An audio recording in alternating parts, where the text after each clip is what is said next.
Plane text হলো বোধগম্য যে কোনো মেসেজ। আমরা যখন এই ডেটা এনক্রিপশনে কাজ করব, আমাদের বোধগম্য যে মেসেজটা, যেটাকে আমরা কি করতে চাচ্ছি, যেটাকে আমরা এক জায়গা থেকে আরেকটা গুরুত্বপূর্ণ জায়গায় পাঠাবো, কিন্তু চুরি হয়ে যাওয়ার ভয় আছে বা মাঝখান থেকে কোনো একটা ক্ষতিগ্রস্ত হয়ে যাওয়ার ভয় আছে, তাই আমরা ওই বোধগম্য টেক্সটটাকে, যেটাকে বোঝা যায়, ওইটাকে অন্য কিছুতে রূপান্তর করব। কিন্তু বোধগম্য যে অবস্থায় যেটা আছে টেক্সটটা বা এই যে নামটা, এটাকে আমরা বলি প্লেন টেক্সট। তাহলে প্লেন টেক্সটটা সাধারণ মানুষ বুঝতে পারে এবং এটা হলো আমাদের ইনফরমেশনের সাধারণ চেহারা। সামনে আমরা আরো পড়বো, টেনশনের কিচ্ছু নাই। তাহলে এটা হলো আমাদের কি, এই যে বোধগম্য সাইটটা, এটাকে আমরা বলতেছি কি প্লেন টেক্সট, PLAINTEXT। ঠিক আছে, প্লেন টেক্সট। এইবার এইটাকে আমরা একটা বিশেষ ফরম্যাটে চেঞ্জ করে একটা এলোমেলো চেহারা বানাইছি। এই যে এলোমেলো চেহারাটা বানাইছি, এই এলোমেলো চেহারাটার নাম হলো সাইফার টেক্সট।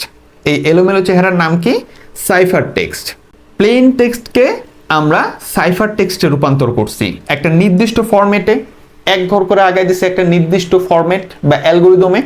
সেই জিনিসটাকে আমরা বলি হলো এনক্রিপশন। তাহলে এই যে প্রসেসটা মাঝখানে, এই যে প্রসেসটা, এই প্রসেসটার নাম হলো কি তাহলে?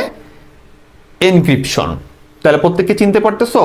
তাহলে যেই জিনিসটাকে সহজে বোঝা যায়, যে ইনফরমেশনটা আমরা পাস করবো আরেকদিকে, বাট আমাদের ভয় আছে চুরি টুরি হয়ে গেলে বা কেউ যদি দেখে ফেলে, ভয় আছে, তাহলে আমরা ওই ইনফরমেশনটা, যেই সাধারণ চেহারা আছে, ওইটাকে আমরা বলি প্লেন টেক্সট। তাহলে প্লেন টেক্সটটাকে আমরা কি করি? আমরা বিশেষ ফরম্যাটে সাইফার টেক্সটে রূপান্তর করি, অর্থাৎ একটা এলোমেলো চেহারায় রূপান্তর করি। আর ওই বিশেষ ফরম্যাট বা অ্যালগরিদমটা কি?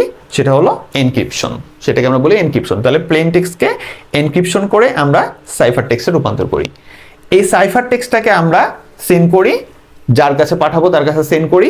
এবার মাঝখানে কিন্তু এই যে পুরা রাস্তা জুড়ে কিন্তু ও এই এলোমেলো অবস্থায় থাকে। এখন যদি কেউ চুরি করে, সে কিন্তু চুরি করে নামায় দেখবে এখানে কি আছে, BCVM আছে, সে বলবে এটা আবার কি জিনিস, সে বুঝবে না।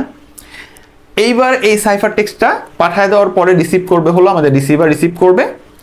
রিসিভারকে আমরা আগে থেকেই কোনোভাবে বলে রাখবো যে আমি আপনাকে যে এই সাইফার টেক্সটটা দিতেছি, এই সাইফার টেক্সটটাকে তুমি শুধু এই সিস্টেমে, আমি এটাকে সাইফার বানাইছিলাম, তুমি ওইটাকে ওই সিস্টেমটা দিবা, তাহলে কি হয়ে যাবে, তোমার কাছে আবার বোধগম্য চেহারা চলে আসবে। তার মানে আমরা যে সিস্টেমটা কাজ করছি এনক্রিপশন করে এটাকে সাইফার টেক্সট বানাইছি। এবার এটাকে আবার আমরা একটা কাজ করব, অর্থাৎ এখানে যে কাজটা করছি সেটাকে উল্টা করে করব, তাহলে আবার কি হবে, বোধগম্য চেহারায় আসবে। ওই কাজটাকে আমরা বলি ডিক্রিপশন। তাহলে ডিক্রিপশন মানে কি?